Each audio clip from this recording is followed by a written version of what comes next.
സാധാരണക്കാരായിട്ടുള്ള നമ്മളപ്പോൾ ഉള്ള ആളുകൾ 500 രൂപ എടുത്ത് പോയി എന്തെങ്കിലും സാധനത്തിന് ചെന്നാൽ ചില്ലറില്ല എന്നുള്ള പ്രശ്നമാണ്. ഇന്നിപ്പോൾ ബസ് സ്റ്റാൻഡിൽ ഹോട്ടലിലിപ്പോൾ 5 ആൾ അവിടെ 500 നോട്ടായിട്ട് നിൽക്കുന്നത്. ഭക്ഷണം കഴിച്ച് കഴിഞ്ഞ് പൈസ കൊടുക്കാൻ നേരത്ത് 500 നോട്ട് കൊടുത്തപ്പോൾ ചില്ലറില്ല എന്നുള്ളൊരു സ്ഥിതിയാണ് ഇപ്പോൾ ഉള്ളത്. അതാണിപ്പോൾ ഞങ്ങളെപ്പോലുള്ള സാധാരണക്കാരായിട്ടുള്ള അല്ലെങ്കിൽ തൊഴിലാളികളായിട്ടുള്ള ആളുകൾക്കുള്ള പ്രശ്നങ്ങളല്ല. അങ്ങനെ ഈ തീരുമാനം നല്ല തീരുമാനം പുസ്തകം ഈ മുതലാളിമാർ സംഘം ഇല്ലെങ്കിൽ ഇതാക്കിയിട്ട് വെച്ചിട്ടുള്ള പണം ഇറങ്ങാനോ അതിന് നല്ല കാര്യം തന്നെയാണ്, നല്ല കാര്യമാണ് സർക്കാരിൻ്റെ തീരുമാനം. പക്ഷേ സാധാരണക്കാരായ ജനങ്ങൾ ഈ ബുദ്ധിമുട്ടുണ്ട്. 500 നോട്ടായിട്ട് ഭക്ഷണം കഴിച്ചാലോ എന്തെങ്കിലും ഒരു സാധനം വാങ്ങിയാലോ ചില്ലറ കിട്ടാത്തൊരു പ്രശ്നമുണ്ട്. അതിന് അടിയന്തരമായിട്ട് എന്താ പരിപാടി കാണേണ്ടത്. അപ്പോൾ 2-3 ദിവസത്തേക്കാണ് ഈ പ്രശ്നമുണ്ട്. 3 ദിവസം കഴിഞ്ഞാലും 4000 രൂപ വരെയാണ് ഇപ്പോൾ ഒരാൾക്ക് ഇത് മാറിക്കിട്ടാന്ന് പറയുന്നത്. അതും പ്രകടനമായിട്ട് ഇങ്ങോട്ട് ജനങ്ങളിലേക്ക് എത്തൂല. ഇത്ര ചിലപ്പോൾ 4000 രൂപ ബാങ്കിൽ പോയി മാറിക്കിട്ടണമെങ്കിൽ എത്ര വരി നിൽക്കേണ്ടി വരും. ഈ 4000 രൂപ മാറിക്കിട്ടണമെങ്കിൽ ബാങ്കിൽ ഇപ്പോൾ നാളെ മുതൽ തിരക്കാം, മറ്റന്നാൾ തുറന്നു കഴിഞ്ഞാൽ. സാധാരണക്കാരായിട്ടുള്ള പെട്ടെന്നുള്ള ഈ തീരുമാനം സാധാരണക്കാരായിട്ടുള്ള ജനങ്ങളെ വലച്ചെന്നുള്ള ഒക്കെ ഉണ്ടാവും.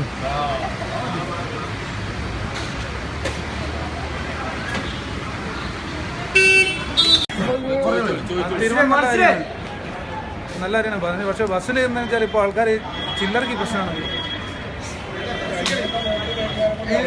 സർക്കാരിന്റെ തീരുമാനം നല്ല തീരുമാനമാണ്. അത് ഇപ്പോൾ ഈ 500 നോട്ടുകളും 1000 നോട്ടുകളൊക്കെ ആളുകളുടെ കയ്യിലുണ്ട്. അപ്പോൾ നിങ്ങൾക്ക് അത് ഇങ്ങനെ ബസ്സിൽ ഉപയോഗിക്കാൻ പറ്റാത്തൊരു സ്ഥിതിയല്ലേ? അത് എത്രത്തോളം ബുദ്ധിമുട്ടുണ്ട്? ആളുകളെ എങ്ങനെ ആൾക്കാർ കുറച്ച് കശുവിശ ഉണ്ടാവുന്നുണ്ട്. നമ്മൾ സംസാരിക്കും, അവരറിയും ഞങ്ങളവിടെ കൊടുക്കാനാന്ന് ചോദിക്കും, നമ്മളോട് തട്ടിക്കും. അപ്പോൾ അതൊരു പ്രശ്നമാണ്. ഇപ്പോൾ നമ്മൾ പരിചയമുള്ള ആൾക്കാരെ പൈസ നാളെ മതി ഇന്ന് വേണ്ട. ഞങ്ങൾക്ക് നോക്കാൻ മിഷനൊന്നുമില്ല. 500 1000 നോട്ട് തരുമ്പോൾ ഓലെന്താ വാങ്ങിക്കൂടെ എന്നാണ് ചോദിക്കുന്നത്. പിന്നെ ഞങ്ങൾക്ക് അത് നോക്കാനുള്ള സംവിധാനമൊന്നുമില്ല. ഞങ്ങൾ വാങ്ങുമ്പോൾ കള്ളനോട്ടാണോ എന്താണെന്ന് ഞങ്ങൾക്ക് അറിയാൻ പറ്റില്ല ബസ്സിലെ പണിക്കാർക്ക്. അപ്പോൾ ഈ തിരക്കിൽ അത് ഞങ്ങൾ വാങ്ങി ബാഗിലിടുന്ന് അത് നോക്കുന്ന സമയത്ത് ചില കള്ളനോട്ടുകൾ വരുന്നുണ്ട്, അനുഭവങ്ങൾ ഉണ്ടായിട്ടുണ്ട്. അതുകൊണ്ട് ഇത് നല്ലൊരു തീരുമാനമാണ് എടുത്തത്. അതുകൊണ്ട് ഈ കള്ളപ്പണങ്ങളൊക്കെ ഉണ്ടെങ്കിൽ അതൊക്കെ ഒഴിവായി കിട്ടും. അതുകൊണ്ട് ഈ നടപടി വളരെ നല്ലൊരു കാര്യമായിട്ടാണ് ഞങ്ങൾ പണിക്കാർക്ക്.